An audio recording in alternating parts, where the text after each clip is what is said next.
Welcome to another session of yoga with me, Anne.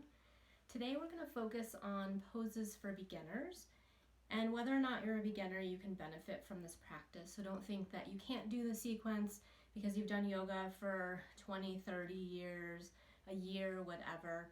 I'm going to break down the poses so that some of my newer students have a better idea of coming into a pose safely. I typically teach with modifications, with adjustments, talk you through how to get into a pose while you're in it and how to come out of the pose. But I'm going to be much more instructive than I typically am and break down poses. It's almost like this is a workshop, though unfortunately you can't ask me questions, but you can always give me feedback later, whether with comments below, sending me an email at therealgofitgirl@gmail.com, commenting on any of my social media, Facebook, Twitter, Instagram, wherever you find me is where you can connect with me. So just a reminder that this is a beginner sequence with a breakdown of poses. You may learn something that you haven't heard before, so this could be a good practice for you. It's always a good idea to look at yoga as a beginner on occasion. You may learn something, you may see something in a different way. It can be really humbling, especially if you've been practicing for some time. So this sequence today will be common poses that you would find in a yoga class. Of course, can't be all of them. And I'll break down the poses for you. As a reminder to honor your body, so whether you've done this pose 100 times or for the first time, to really listen to what's happening in your body. I'm going to instruct you through it. It may not feel okay, it may not feel right, and so you make that adjustment. And it may be that you just don't do the pose. You can still watch and learn. If you're practicing with someone, maybe one of you does it and the other doesn't. So you just decide what's best for you, always honoring your body today in this moment. Just because maybe you did a practice with me the other day or with another teacher and today you think you can do that pose, your body's different today. And as things continue to happen in this world, as we're all experiencing together, I know a little differently or a lot differently depending on where you are, who you are, what your situation is. This is affecting us, and so you need to honor that as well. And maybe today you're feeling much more ready to do something and maybe you want something a little more calm or just to not do yoga today. So that's also your yoga, really listening to what you need. And also a reminder that I do my YouTube videos for free. At this point in my life, I'm not relying on yoga as my income, but I have in the past, and there are many teachers out there and studios out there who are doing this as a living. So if you can afford it, please keep paying your teachers, your yoga studios, whatever it is, even if you can't do it all the time, still support the teachers who are doing this to still take care of themselves, a partner, a family, whatever it is they have going on in their life. You need to support them if that's something you can do at this point. I'm going to go over props that we need. I teach with a lot of props because I think props are important for a yoga practice, but I realize at home you may not have any yoga props. And technically you can do yoga without a yoga mat. You could use a towel or a rug or something like that. You want to make sure it's just something that you're not going to slip on, which is a reminder, a lot of people like to practice yoga with their socks on. I understand if you're somewhere that's cold, it's okay to do some poses that way, but sticky mats are made for you to stick to them so your hands and feet will actually have some sort of kind of connection with the mat. If you have socks, it's easy to slip, it's easy to fall. I've seen people in classes fall and get hurt because they were wearing socks. So once we're up, not lying on our backs, you should take your socks off. A lot of times I start yoga class with socks on because my feet are cold, and then I take them off so that I can keep myself safe. So that's another way to honor your body and keep yourself safe. So typically, as I said, I teach with a lot of props. You may not have any props, and that's okay.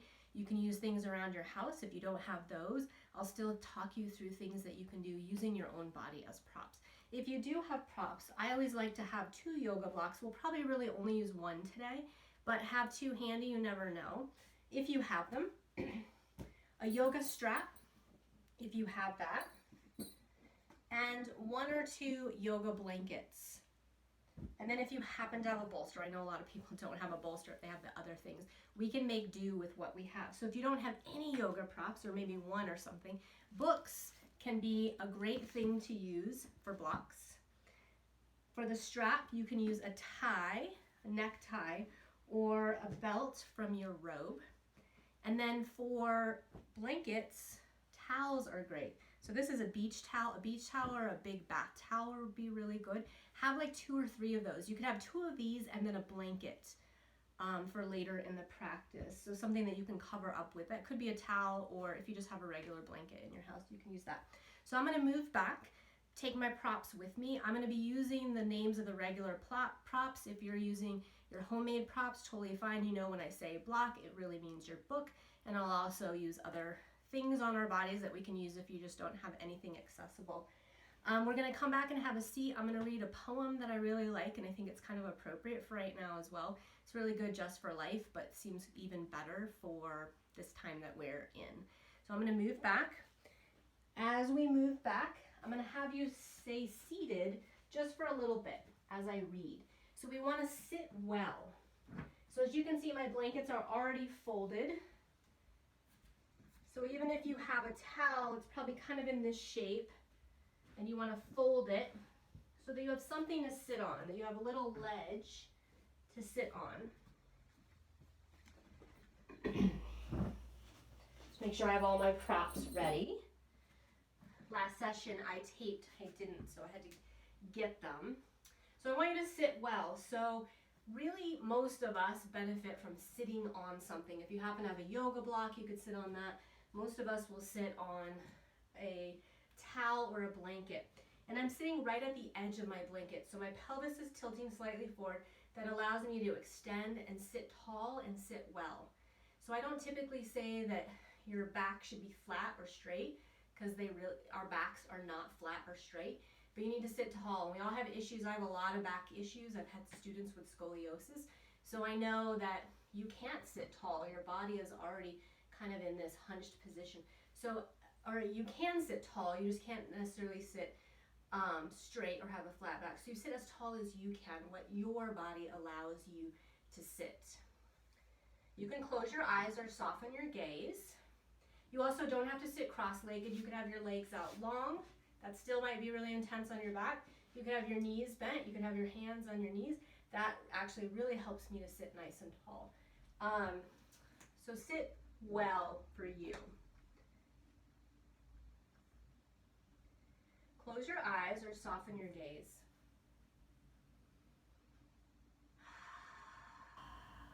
Taking a nice full deep inhale.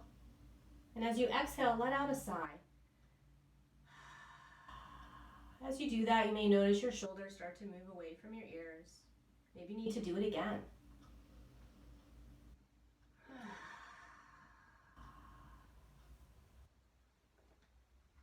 Let it go.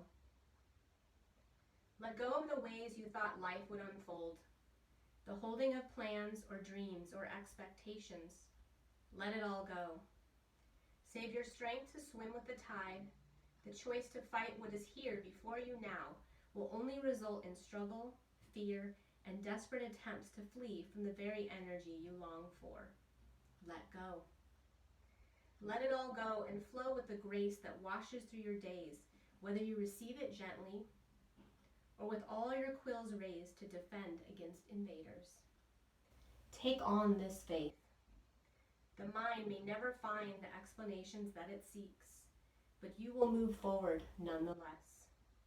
Let go, and waves' crest will carry you to unknown shores, beyond your wildest dreams or destinations. Let it all go and find the place of rest and peace and certain transformation. Just sit with that for a moment. Whether you have your eyes open, closed, gaze softened. For this time that we're here together, you're going to let it go. Whatever you expect your yoga practice to look like, to feel like today, you're going to let that go. You're going to let whatever comes to you be here with you right now.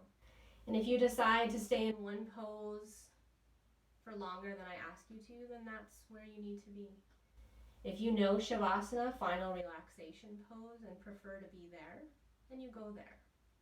Child's pose at any time, which I will talk you through at some point. When those thoughts start bubbling up, you let them go over and over. your eyes are closed, your gaze soften. Start to open your eyes, coming back to being in the room. We're going to transition to lying down.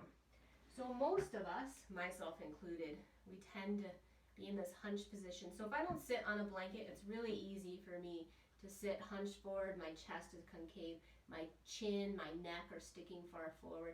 It feels really good, but it's so bad for my body. So I need to remind myself to sit tall, to sit well. And that's a practice that I have to continue to do and will continue to do for the rest of my life. So because of that, when we lie down, especially if you're on a floor or a yoga mat or not super fluffy carpet, you might feel uncomfortable. So I advise when lying down, for almost all poses that are supine, which is lying down, there's a few that we don't do this, but for most of them, it's nice to have a folded blanket or your towel under your head to support your head and your neck. So that is what I am going to do, and I suggest it, unless for some reason it causes you some sort of discomfort. So come to lie down on your back. You're going to have your knees bent, the soles of your feet connecting with your mat. Place your feet hip distance apart. So it's easier to figure this out when we're standing, but hip distance is where your bony hip protrusions are. And we could draw a line, like if we could draw a line down our legs, the line would go through the middle of our knees, through the middle of our ankles. So you don't want your feet yet as wide as your mat, so have them so that your feet are in front of your knees are in front of your hip points. Place your hands wherever is comfortable, whether it's on your belly, your chest, out to the side, whether palms are up or down.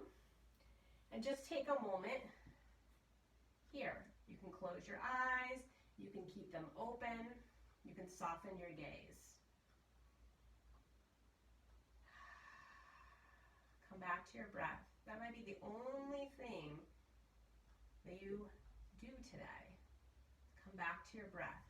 When you feel stressed, when you feel uncomfortable, when you feel scared or nervous or afraid, just notice the pattern of your breath. You don't have to change it or alter it. And as you bring attention to it, it'll start to slow down. It'll deepen.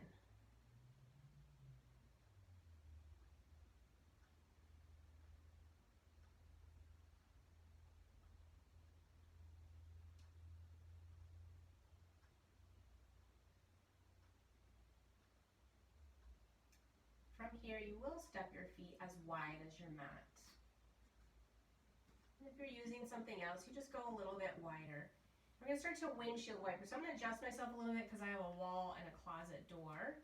So I'm going to pretend like my mat is adjusting just slightly, keeping my feet as wide as my mat. So you're going to inhale here with your knees nice and tall. On your exhale, start to move your knees over to the right. When you inhale, bring your knees back up. When you exhale, over to the left. Keep going to your own breath. Inhale up, exhale to one side. As you do that, you decide how far your knees go. You could just move an inch or two, or your knees could go all the way over. So let your breath dictate your movement. If this is too much on your low back, then you make your twist not so big. If it's just all together too much, just stay in constructive rest.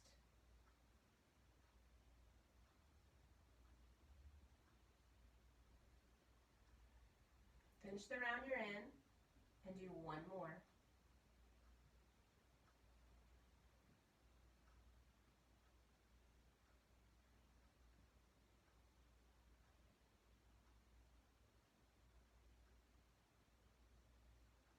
Once you're complete, come back to constructive rest. So place your feet back so that they are hip distance apart. Adjust your hips, your shoulders, anything else you might need to. And you're going to hug your right knee into your chest.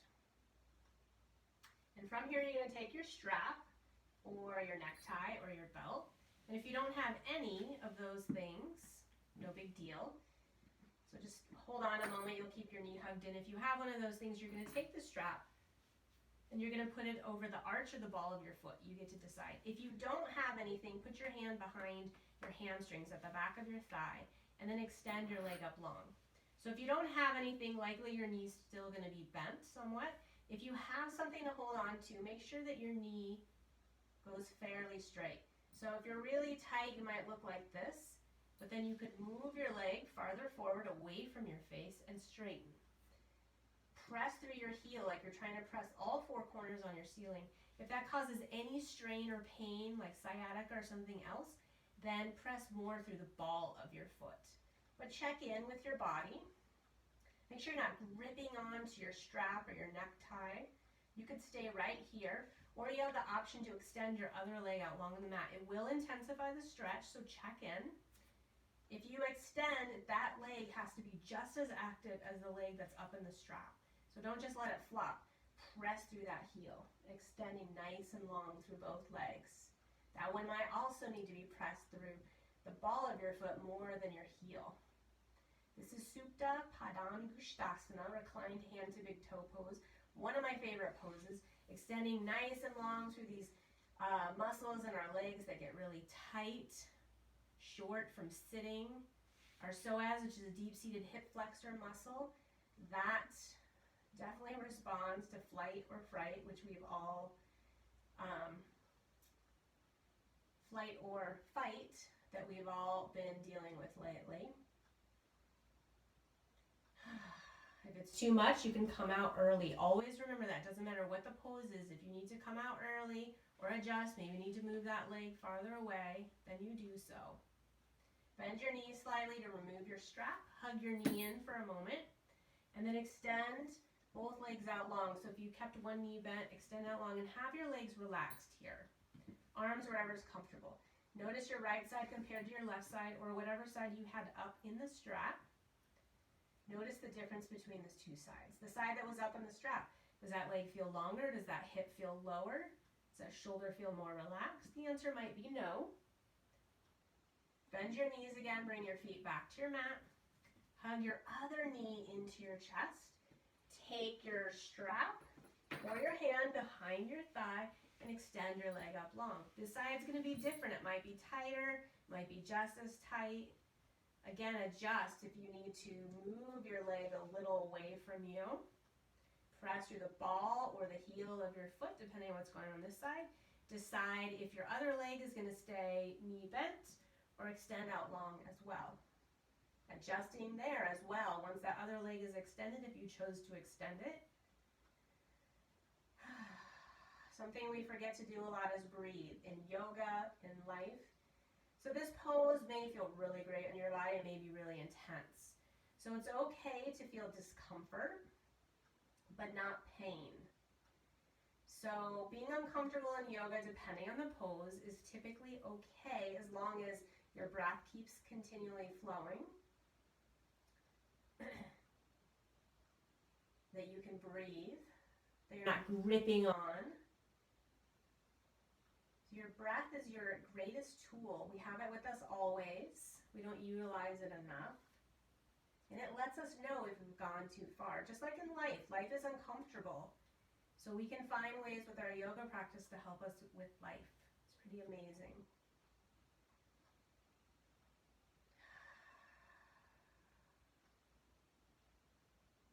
Bend your knee, hug it in as you release your strap. Extend both of your legs out on the mat. Check in with the two sides now. What's changed? What's not changed? Bend your knees. Bring your feet back to your mat. Just take a moment here. Pause between the poses. And roll over to one side. So I think this is the best way to come up to seated or standing from lying down. A lot of people will do these weird things coming up this way. I've seen in classes, people love to do this rocking thing where they come up. I can't really do it. It doesn't feel good on my spine. And I think it's a jarring thing to do to your body, to your nervous system when you've been lying down, to come into that position. So I always like to roll over to one side in what people call the fetal position or seed pose. And just take a moment here. And again, we don't want to jerk our head up. So press your hands into the mat. Try not to lift your head up yet. So your head's going to kind of hang. It should come up last. And come up into a seated position just for a moment. We're going to transition into a tabletop and then go into cat-cow. So for myself, I don't really need padding for my knees, but you may find that once you come on your mat on all fours, that this doesn't feel great on your knees. So you can take a blanket or your towel and pad your mat. So have it on your knees, but not your hands. So as you set up for tabletop, you start with your wrists under your shoulders, which that might not feel okay, so I have some adjustments for you. And then your knees are under your hips. So for me, my right wrist has tendonitis, and so sometimes this 90-degree angle really bothers my wrist. So you have the option to move your hands slightly forward. You could widen them. You could come onto forearms. This gives you a little less movement in our cat-cow. If you happen to have blocks, or books will work as well. This is what I like to do. Have my forearms on my blocks, have my hands active. I could just hang out here, but our body needs to be active in this pose. Spreading your fingers wide, just like you would if you were in a regular tabletop. And when I do this, I feel a lift in my belly. I feel my spine elongate. So you have options here. We won't be here for a long time. Okay. Spread your fingers wide. So make sure that your fingers aren't coming up off of the mat. So all of the knuckles are pressing into your mat, the top of your palm, the bottom of your palm. And then some of you might be hyperextenders and you don't even know it. So hyperextension, I'm a hyperextender. So if I don't activate, I call these elbow pits. My elbow pits face forward. Some people are so hyperextended they like turn on out. So even if you're not a hyperextender, you can benefit from this. So keep your fingers spread wide. You're not actually going to move your hands, but imagine that you're going to bring your thumbs toward each other. So isometric movement. You might feel your core kick on, your chest get a little wider, your shoulder blades widen on your rib cage. And then imagine you bring your forearms close to each other. And you'll start to notice your elbow pits start to turn toward each other. Maybe you also want to do that with your biceps. Makes it a lot harder, but it's safer. And then from here, we're going to come into a cat position. So the next time you exhale, and you're going to start with your pelvis is going to start first, and we're going to work our way up the spine. I'll talk you through this a few times. So as you exhale, you're going to start to bring your pelvis under like you're tucking your tail, and then you're going to start to round in your back. And then your head and neck will follow. Head and neck typically, like as you come into cow, people will lead with their head and neck. So you don't want to do that. So when you inhale, starting to take air in, you start to lift your tail up toward the ceiling. Your spine slowly follows. Your shoulder blades widen. Your chest opens and your head and neck come up slightly. And then the next time you exhale, again, start with your pelvis. So tuck your tail under as your spine follows up to your neck and your head. And again, when you inhale, start to turn your tail up toward the ceiling, allowing your spine to arch, your chest open, your head and neck slightly follow. Do that one more time. So as you exhale, you're pressing the air out to round into that cat, coming into more of a closed position. As you inhale, taking that breath in, you're opening up into a little bit of a back bend. I said one more, but let's do one more on your own.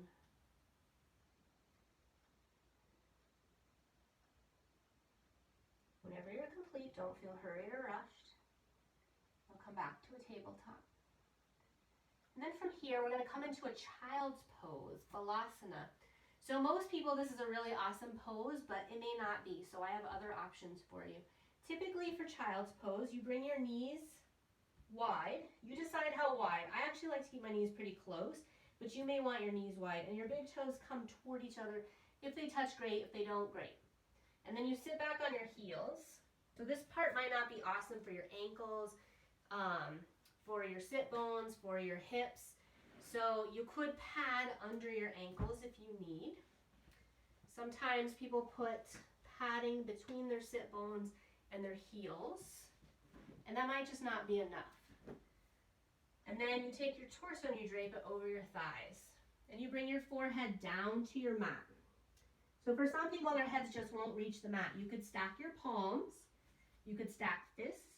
You could take your blocks or a blanket and place it under your head. But you want to be able to relax. So you somehow have to have connection with your forehead. Your arms can either be out extended, stacked by your side, or even down by your sides. Your hands are near your feet and your palms face up. This is my favorite position because it allows me to relax my shoulders. If this is not okay for you, you can do child's pose on your back. So you just lie on your back. You could put a blanket on your head as a pillow and hug your knees into your chest. You're welcome to have your knees out wide, your feet closer to each other. This might be a better option for your body. So you get to choose. You can try both. You have those options at any time.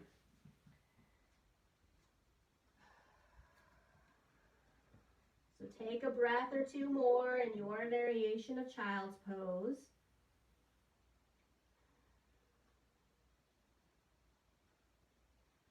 And then make your way back into a tabletop, onto all fours. We're only going to be here for a moment.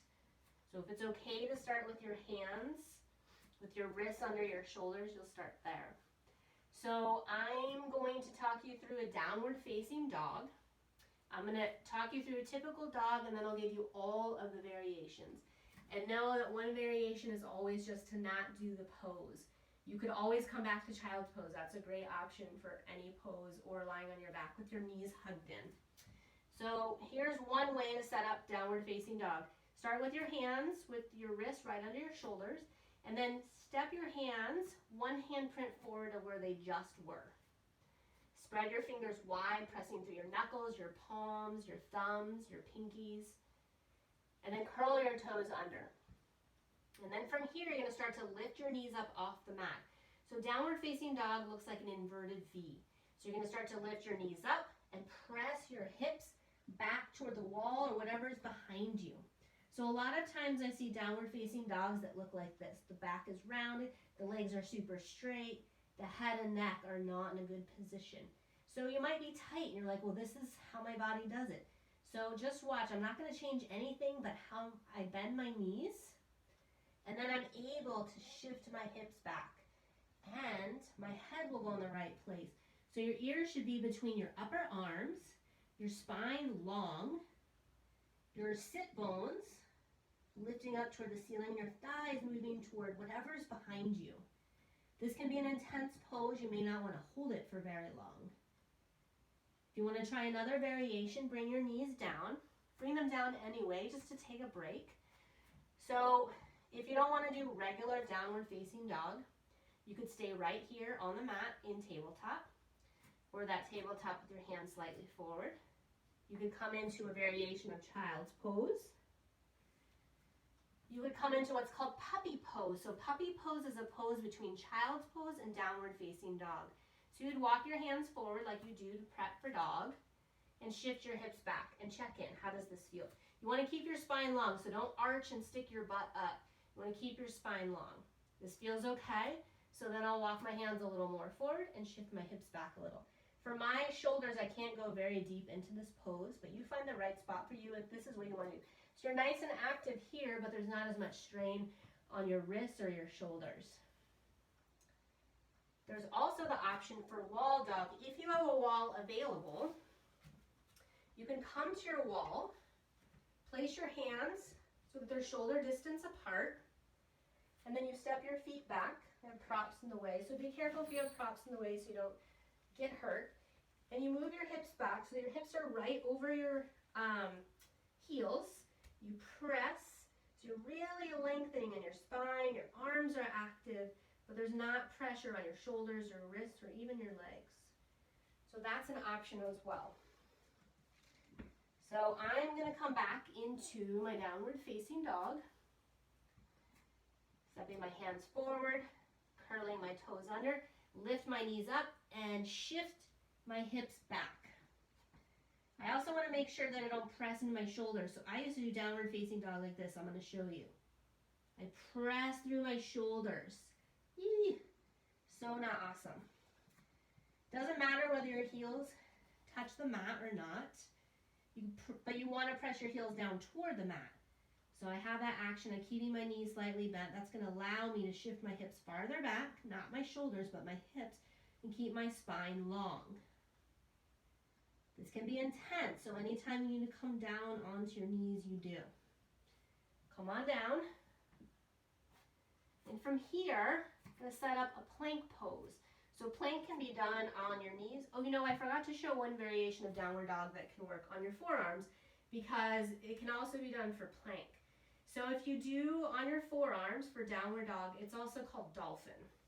So how you would set that up is you check in that your elbows are right under your shoulders. I like to interlace my fingers. That feels more comfortable for me, like I'm a little stronger there. And it's the same idea. Curl toes under, lift your hips up, and shift back. I actually have to walk my feet in a little. I have to bend my knees a lot and shift.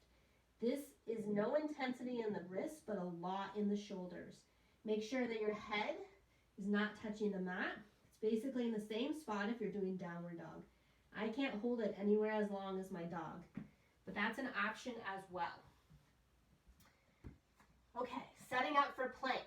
There are a variety of ways to do it. If you're a beginner, coming from your knees or staying on your knees is probably a great option.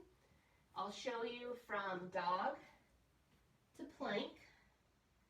So if you're in your dog, you shift forward. So you start to bring your torso forward. Your shoulders come right above your wrists. Make sure there's no hyperextending here. That's why it's really important to have that action. Keep your hips lifted, so no sway back. I personally prefer a little bit higher hips. I think that's safer than having them too low. I'm pressing through my heels. I'm reaching through the crown of my head, so I'm not lifting my head or dropping it. The crown of my head is reaching toward the wall in front of me. And I've got to lift from my belly to my spine. Whew. It's a lot. So that's an option to come into plank that way. We can start in our tabletop and then move your hands just a little bit forward. Maybe move your hips or your knees back a little so they're not right on your hip.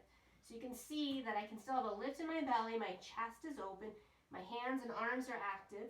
I'm in a plank, I'm working here. If you decide you want to extend one and then the other, you can, or stay right on your knees. You also have the option to come down to forearms, same idea. Have your elbows under your shoulders. If you want to interlace your hands, you can, or have your palms pressing down on your mat. And extend one leg, pressing through your heel. That's the easy leg. Then the second leg. Make sure no sway back again. You've got to have that lift. Lift your belly up toward your spine. Spread your shoulder blades on your back. Keep breathing. Reach through the crown of your head and out through your heels. And then bring your knees down. And come back into a child's pose. Your option here, notice your breath. It's probably not as deep, more shallow than when we first started our practice together.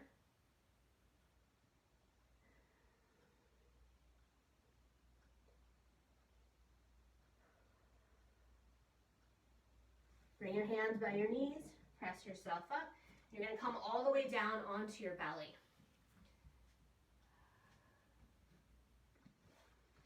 So have your legs extended out. You want to make sure that your toes are not curled under. So imagine you're pressing the whole top of your foot into the mat. Your toenails, the top, your knees. And first let's start in crocodile. So stack your palms and you can rest your forehead, your chin, your cheek here. And have your legs relaxed.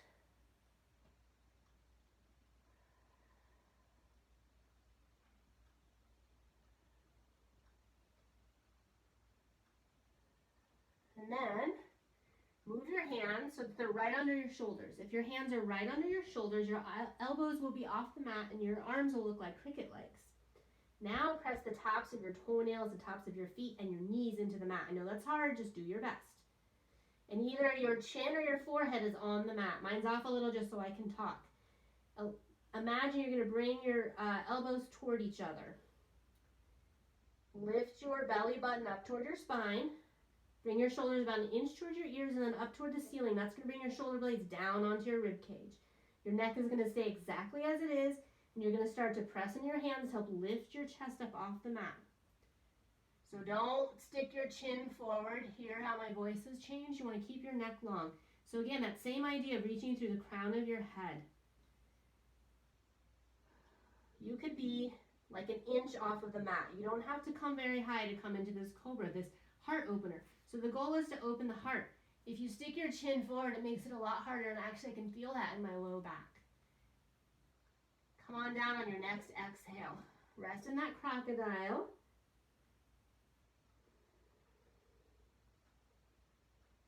We're going to do one more. If you're not up for one more, stay in your crocodile. This is a teeny tiny baby back bend. It's totally appropriate at any time. It's also a good option instead of doing child's pose if you so choose. So if you're going to do another cobra, press the tops of your toes into the mat, your feet, your knees. Lift your belly to your spine. Move your shoulders to your ears and then up toward the ceiling. And then on your inhale, peel your chest up off the mat, keeping your chest open, your neck long on all four sides. Keep your breath flowing. Your next exhale, come back down. Rest in your crocodile again. You can wiggle out your hips to help release your low back. You can bend your knees and do a little windshield wipering here.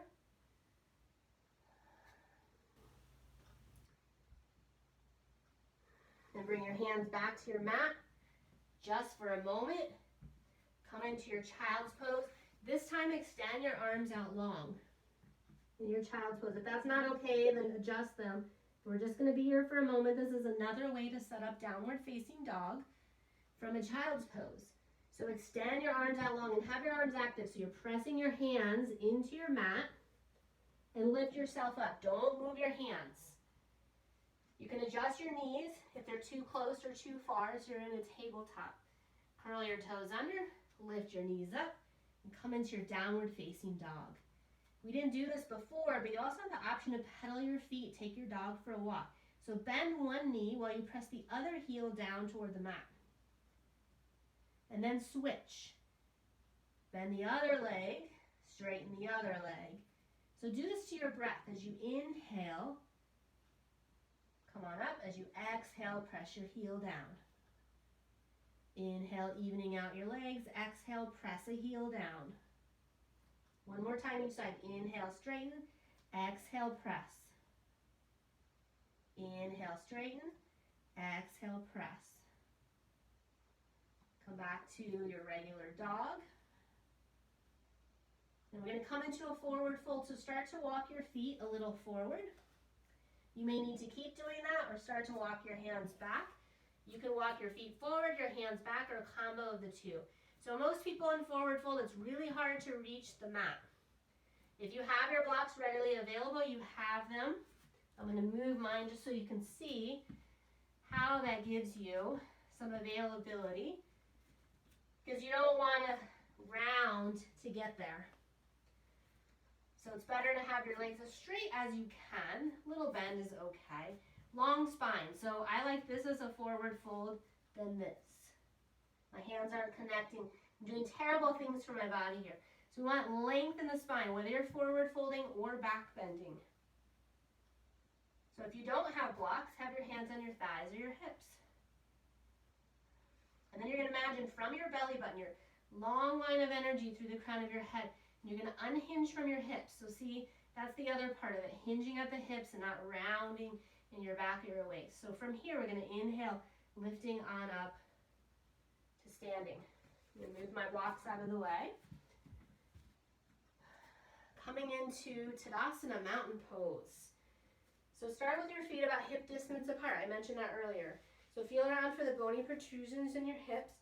If you could draw a line down your legs, a line would go right through the middle of your ankles. That's hip distance apart. And then decide, that might not be the right spot for you. It might need to be wider or closer. And then pick up all your toes and spread them like your fingers. And then place them back down on the mat. Just notice how that gives you a little bit different feeling with your feet. Imagine that your feet are two cars and you've got four tires and all four corners need to press into the mat at the same time.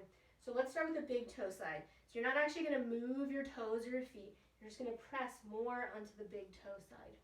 Keep that press as you move onto the inner heel. Keep that line as you move to your pinky toe side. Keep that as you move to the outer heels. Keep it, press through the big toe side again. So when I do that, my torso moves a little bit and I can feel my core turn on. Because a lot of us walk around with our cores turned off, just like, whatever. So you've got to have that energy, the roots of our body, to help us lift, to be long, to be open. Tadasana. So in anatomical terms, your palms face forward in Tadasana. It's not my favorite, but I realize it's because I prefer to be like this. So this actually helps to open my chest, to widen my shoulder blades. So you find what's best for you. I typically give students the option of where they can have their hands and arms. And then from here, we're going to set up into Warrior Two. So you're going to step your feet wide. You figure out how wide. Everybody's different. You'll know in a moment if you're too wide or too short. And then you're going to rotate your right foot and leg 90 degrees. So make sure it goes all the way, no having the foot kind of turned in, 90 degrees out. Your back heel is going to kick out about an inch and your toes will be in slightly. So you'll start to notice a little bit here. So if you have your toes turned out the other way, as I start to bend my knee goes toward my big front toe. And that's not healthy for the knee. So have your toes in a little bit. Your hips are not completely square to the long edge of your mat. That's okay, they don't need to be. And then again, pick up your toes, place them down. As you bend your front knee, you're going to aim it toward your second and third toe. So right in between. So this pose, it's really easy for this knee to fall on. This means my thigh is not really that active. So I'm going to externally rotate, moving my knee to aim toward the second and third toe. So there's that. Then there's also people who do warriors. This is unhealthy. That's where weight bearing, this is bad for the knee. It needs to be stacked right above your heel to protect your joint. So if that's the case, you might need to extend your foot out or back yourself up a little bit. And then bring your hands onto your midribs and you turn your midribs toward the long edge of your mat. So your hips are going in one direction, your torso in the other. And then from here, reach out shoulder height to reach through your fingertips. Extend your arms out from your shoulder blades. You decide where your gaze goes. Typically it's over your front middle finger, but you can look out from your torso, even at your back hand. Sometimes you don't know what's going on back there. Make sure that your knee doesn't go forward or in. You're going to keep a watch on it. Also, make sure your Warrior Two doesn't look like this. So your shoulders want to be right over your hips. Bring your arms down, straighten your front leg, parallel your feet. Set up for the left side. Rotate your left foot and leg 90 degrees. Back heel kicks in, toes in slightly. Back heel kicks out, toes in. Pick up all your toes, spread them. Start to bend your front knee, aiming toward the second and third toe. Make sure you're not falling in. Upper belly and chest. Strong arms. Gaze. Check in with your shoulders. Are you leaning forward? Sometimes people are leaning back.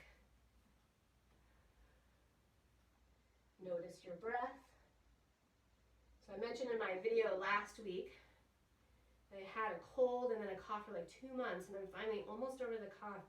My doctor had to try some different medications, but talking and teaching yoga, which I haven't done in more than 3 months until last week, wears me out. So I sound a little winded because of that. But that's a good thing. Okay, bring your arms down, straighten your front leg, parallel your feet, and then step your feet together, coming back into your Tadasana, your home base for your standing poses. So you can lift your toes, you can check in with your tires, lift of your belly, reach the crown of your head, arms down by your sides. Moving on to tree pose, Vrikshasana, balance. If you know your balance is really bad, that's not a nice way to say it. If your balance is challenged, come to a wall. You're welcome to hold on to something. If you happen to have hardwood floor in your house, hardwood floors are nice to have your feet on, but go where is best for you. And today, if this is balance for you, then you stand on one foot. You don't have to do all the fancy stuff. The way that I challenge myself and my students to get back to be better balanced is in the mornings when I brush my teeth, I stand on one foot for 30 seconds and then the other. I have an electric toothbrush, so it has a timer. I know when the 30 seconds is up. Some people tell me they do it the whole 2 minutes. That's crazy, but if you want to do that, I say go for it. But that's a great way to challenge yourself every day. You have got a counter there. If you start to fall, you put your foot down, you grab onto your bathroom counter. It's a great way to work on your balance. So start in Tadasana, ground through your roots. Have that lift. So we need all of that when we balance. And this is going to help you in your everyday life, when you're walking, when you trip, perhaps you fall. You have those tools to help you with that. So lean your weight a little bit more over to your right foot leg and bend your left knee.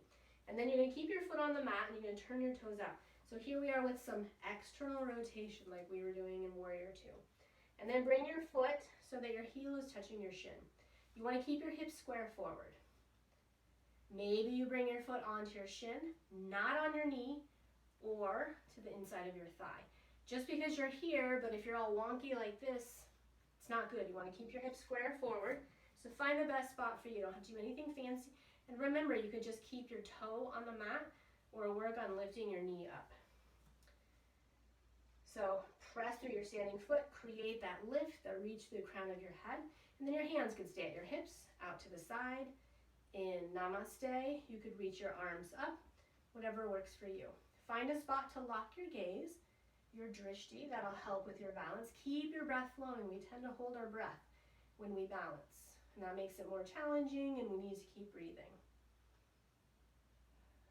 If your hands are not at heart center, bring them back, release your foot, and give it a shake.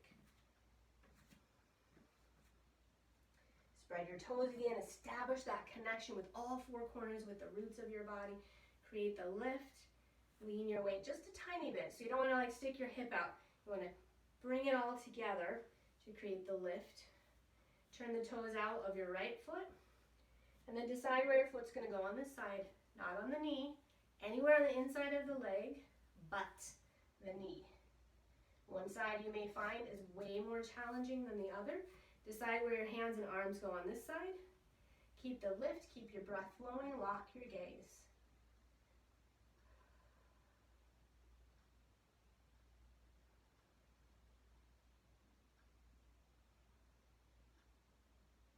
Your hands are not at heart center, bring them to heart center. Release your foot, give it a good shake. All right, we're going to make our way back down onto our backs. So if you have something to support your head, get that. If you have something that resembles a block, get that. So if you don't have a block or a book, we can use the blanket that's under your head. I'll talk you through that.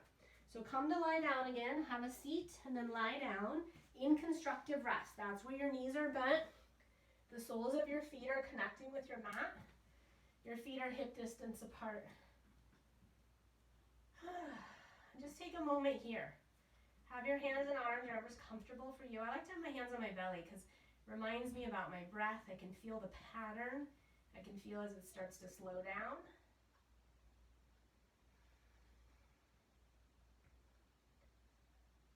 And then hug your knees into your chest. You could stay right here. You could also have your hands behind your knees if you can't quite reach your shins. And then maybe you want to rock or open and close your knees. You get to decide. Move your knees forward and back. It's going to be a nice way to release your low back. You can start, a lot of times I start class this way. I'll do it near the end. We're going to come into recline twist. So if you're newer to recline twist, it's best to bring your feet down. Do one at a, sneeze. Bring one foot down at a time. Sometimes it's a lot for the low back. If you're more experienced, have done this before, and you want to do the twist with your knees hugged in, then you're welcome to do that. So from here, I'm going to just adjust myself a little bit so I don't crash into my closet doors and walls. But it's like I'm still on my mat. I haven't done anything wonky to my body. So inhale here, and on your exhale, start to move your knees over to the left. You decide how far they go. If you need a little support and you have a blanket or a block, you can support your knees. Allow your arms to be wherever is comfortable for you. Don't force your arm, your shoulder, your knees, anything down. You also have the option to kind of roll over more into the fetal position if that feels better for your body.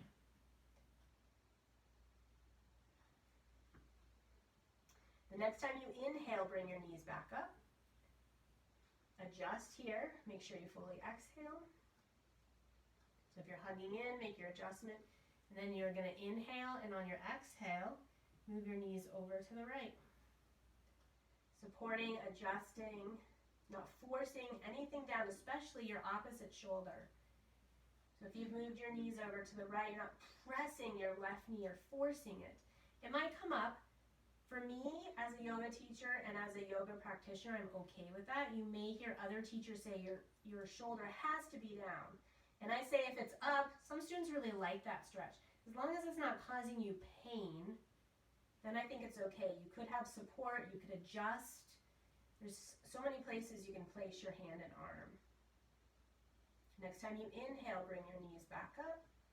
Fully exhale, adjust your hips, have your feet back to being hip distance apart. So we're going to come into a supported bridge. So this is an inversion, which means your head is below your heart. It's a heart opener, but we also have to be really mindful of our neck. So if you have something below your head, I'm going to have you move it out of the way. It could be what you're going to use as your support.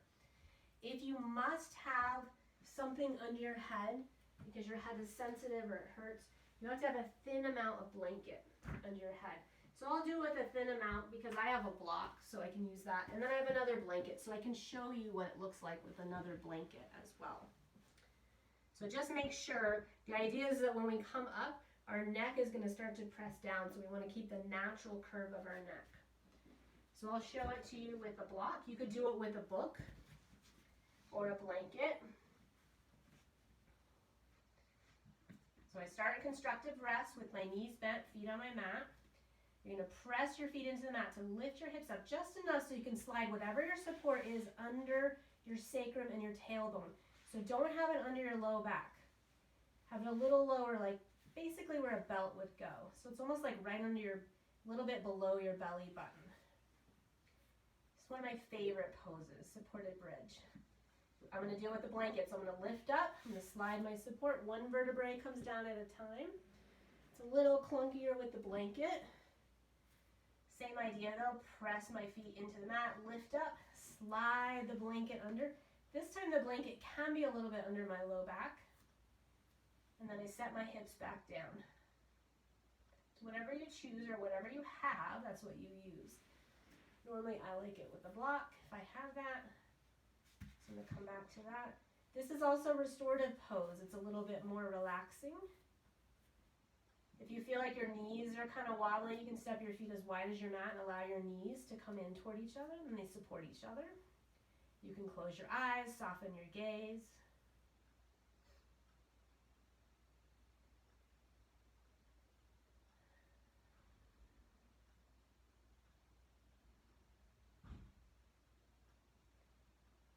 If you adjusted your feet and knees, bring them back to constructive rest. Press your feet in to the mat to lift up. As you come down, bring one vertebrae down at a time until your hips touch. Take a moment here. Roll over to one side. With the strength of your hands and arms, press them into your mat to come back up to seated. So we've done our sequence. We're going to do the final pose, which is the most important pose, and one of my favorites is Shavasana. So that's our corpse pose, our final relaxation. So we want to support our body as much as possible, and I realize we all have a lot going on up here. So you may find that you're super comfortable, but things are just going on like crazy up here. That's okay. You're still doing good things for your body, for your mind. If you just absolutely are like, I can't do this right now, then breathe for a couple of rounds and come out. So for Shavasana, I recommend if you can do it for 5, 10, 15 minutes, awesome. I'm not going to do the video for that long. We'll probably do about 2 minutes. So I'll show you setup. You can then pause the video, whatever it's called these days. You can pause this. Set your own timer on your phone or whatever you use for a timer. Do your Shavasana, push play, and then finish the practice with me. Basically, it'll just be our closing of the practice that I like to do, and I'll do our reading again. So for my Shavasana, I like to have a blanket under my head as a pillow. I mentioned if you had more blankets. So you know, I have all the props. So I have a bolster. I like to have a bolster under my knees. This is great, especially if you have low back issues, but it's just a nice way to relax and to support you. So if you don't have a bolster, you can take any blanket or towel that you have, open it up somewhat, and then make a roll. So I'll do it with that just because that's most likely what you have, something of this variation in your house. Now for me, typically if I'm doing a long Shavasana, I like to make sure that I'm warm. Your body temperature can drop in Shavasana. So you might want to cover yourself up or put a sweatshirt on or socks or whatever it is. It's fairly warm today in Tucson, but I would probably still get cold at some point. So that's something to keep in mind if you're going to hold your Shavasana for a period of time. You need to be comfortable. If you aren't comfortable, then you can't relax. So that's the thing with the props, with your setup, with your temperature as well. So the idea of the blanket or the bolster is to be right under your knees. You might also, if you have lots of stuff, you could even support your feet and ankles. That can be nice. And then come to lie down. So adjust your support. Make sure that you feel even on your mat, as even as possible. Decide where your hands will go. Allow your body to sink into your props, into your mat. So if you feel like, this hip is just not right, make an adjustment. So the idea is in Shavasana to stay still, because that'll help keep the nervous system calm. But we get itches, we get scratches. We need to make an adjustment. Something starts to hurt or is uncomfortable, and you should change that. Just do so mindfully.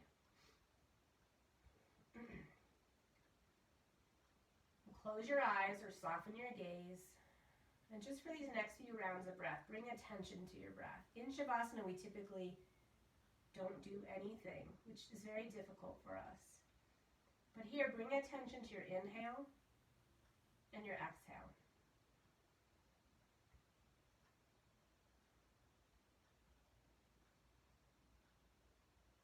Just allow the waves of your breath to move through your body. So even though you feel it in your belly and your chest, your ribs, imagine that the waves of your breath are moving through your legs and your feet, your arms, your neck, your head. Just that pattern of movement, like the waves in the ocean. As you inhale, the waves come onto the shore.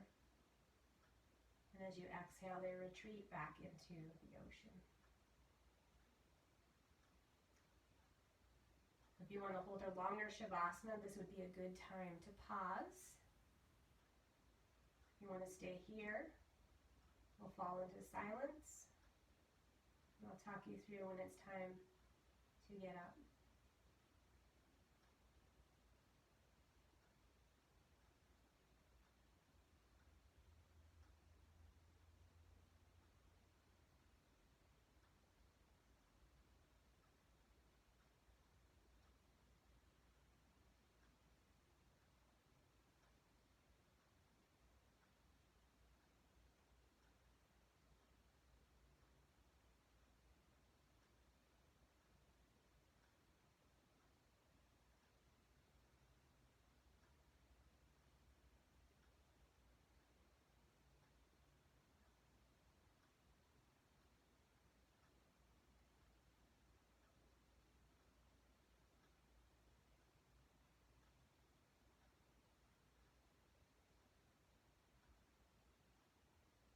Start to deepen your breath. Take a fuller, longer, deeper inhale. And as you exhale, let it go. Start to move your fingers and your toes, your hands and your feet, your wrists and your ankles. If there's some sort of movement that would sound delicious for your body, please do it, whether that's a stretch, hugging your knees in, moving your head side to side, or something else. Bend your knees and bring your feet to your mat or whatever prop might be under your knees. Roll over to one side. So this is where it's even more important to keep your nervous system as quiet as you can for as long as you can. Rolling over to one side, enjoying these last few moments. You're still in your practice here. Press your hands into your mat to help lift you up, bringing your head up last.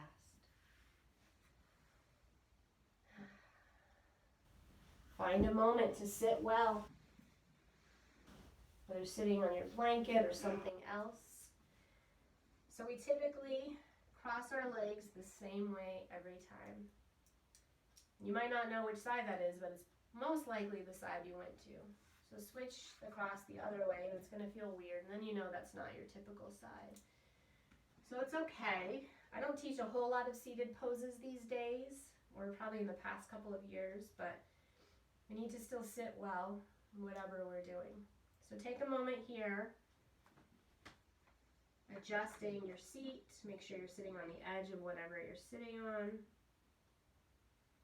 Close your eyes or soften your gaze. Feel the length of your spine, the reach through the crown of your head, the connection of your sit bones into your mat or whatever you may be sitting on. Give yourself these last few moments. Let it go. Let go of the ways you thought life would unfold, the holding of plans or dreams or expectations. Let it all go. Save your strength to swim with the tide. The choice to fight what is here before you now will only result in struggle, fear, and desperate attempts to flee from the very energy you long for. Let go. Let it all go and flow with the grace that washes through your days, whether you receive it gently or with all your quills raised to defend against invaders. Take this on faith.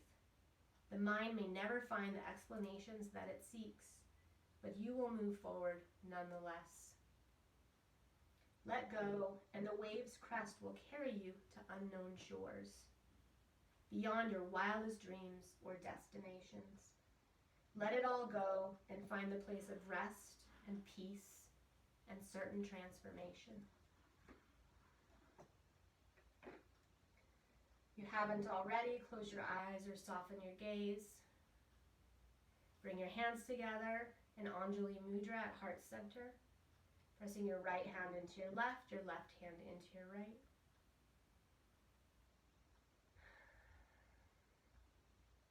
Keep peace in your mind, keep strength in your body, and keep love in your heart. Namaste.